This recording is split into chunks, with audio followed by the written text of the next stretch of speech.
Assalamualaikum warahmatullahi wabarakatuh. Alhamdulillah, tidak henti-hentinya lisan kita selalu memuji dan memuja Allah.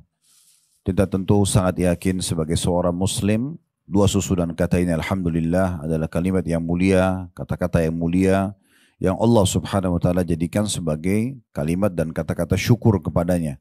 Dan kita juga sudah tahu dan sering mendengar dari para ustadz kita, dari para kiai, firman Allah subhanahu wa ta'ala, la in syakartum la azidannakum. Kalau kalian bersyukur maka pasti aku akan tambah. Maka nikmat-nikmat Allah yang tidak terhinggai dari makanan, minuman, kesehatan, kesempatan dan segala macam hal harusnya kita gunakan di atas ketaatan kepadanya dan kita syukuri. Dan Alhamdulillah Allah mudahkan dengan dua susunan kata ini.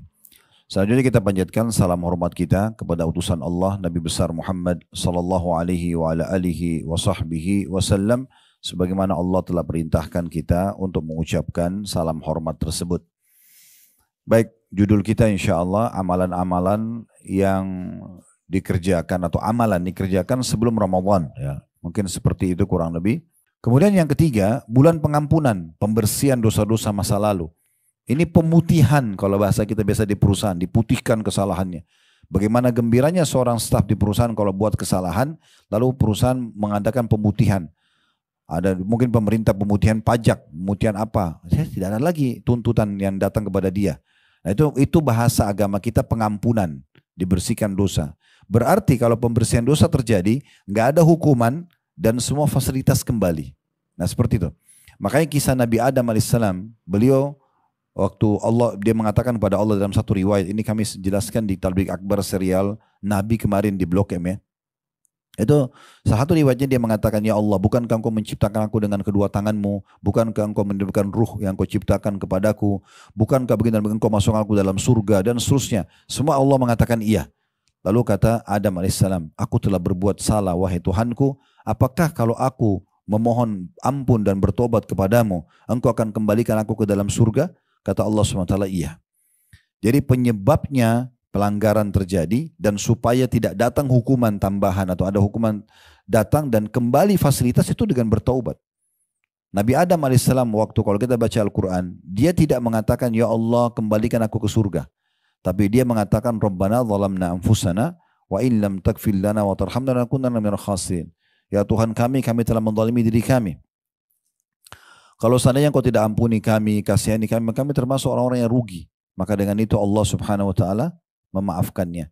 Kisah Nabi Yunus alaihissalam waktu beliau tinggalkan Nainawa, negeri yang dia ditugaskan untuk berdakwah di Irak, gitu ya. Dia tadinya akadnya, semua nabi-nabi itu akadnya dengan Allah, ibu sekalian, tidak boleh tinggalkan lokasi dakwah sebelum ada perintah. Semua begitu, walaupun sampai dibunuh sama kaumnya. Makanya Nabi Yahya dibunuh oleh kaumnya. Ya, karena tidak ada perintah Allah untuk meninggalkan lokasi, walaupun sampai mati. Tapi Nabi Yunus waktu itu tergesa-gesa. Beliau datang ke negeri Nainawa dan beliau termasuk Nabi yang bukan dari Nainawa sendiri. Ada sebagian Nabi itu yang memang dari negeri itu diutuskan untuk berdakwah. Kayak Nabi SAW dari Mekah berdakwah di Mekah itu awalnya gitu kan. Tapi kalau Nabi Yunus bukan dari negeri lain, maka penduduk Nainawa menolak. Gak mau beriman. Nabi Yunus berdoa, ya Allah tolong berikan aku lokasi lain. Allah belum jawab. Tapi Nabi Yunus tergesa-gesa. Beliau tinggalkan lokasi Nainawa dengan harapan dapat lokasi baru. Ternyata itu pelanggaran. Melanggar akad dengan Allah. Allah masukkan dalam perutnya ikan paus, kisah yang masyhur. Apakah pada saat, apa yang Nabi Yunus lakukan pada saat itu? Beliau baca, La ilaha illa anta subhanaka inni kuntu minadh dhalimin. Allah kabulkan. Dengan memohon maaf seperti ini, diputihkan kesalahannya, maka apa yang terjadi? Allah keluarkan dari perut ikan paus, hukumannya berhenti, plus Allah kembalikan dia ke Nainawa, tapi Nainawa waktu itu 100.000 orang penduduknya lebih, semuanya beriman kepada Nabi Yunus. Ya, jadi kembali semua fasilitasnya, gitu kan? Nah seperti itulah. Tapi syaratnya agar kita dapat pengampunan dosa selama Ramadan, lakukan puasa Ramadan karena keimanan dan mengharapkan pahalanya. Sebagaimana sabda Nabi SAW dalam hadis yang sudah sangat masyhur di antara yang diriwayatkan oleh Imam Ahmad, man shoma ramadhana imanan wa ihtisaba ghufira lahu ma taqaddama min dzambi. Siapa yang berpuasa Ramadan karena keimanan, yakin ini perintah Allah, dan ihtisab, mengharapkan pahalanya. Jadi memang kita mengejar pahala di situ, maka akan dibersihkan dosa-dosanya yang telah lalu. Alhamdulillah sudah kita selesaikan. Mudah-mudahan Allah SWT menerima semua hajat-hajat dunia akhirat kita. Allah terima seluruh amal-amal saleh yang pernah kita kerjakan dan juga akan kita kerjakan dengan pahala yang sempurna. Semoga semua dosa kita juga dimaafkan dan ditutupi oleh Allah Subhanahu wa taala. Allah tinggikan derajat kita dan Allah mudahkan kita, dipanjangkan umurnya selalu dalam ketaatan kepada Allah Subhanahu wa taala.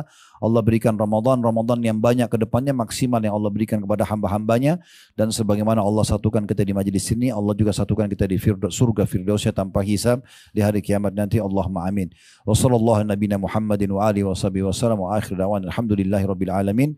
Subhanakallahumma bihamdika asyhadu an la ilaha illa anta astaghfiruka wa atubu ilaik. Wassalamualaikum warahmatullahi wabarakatuh.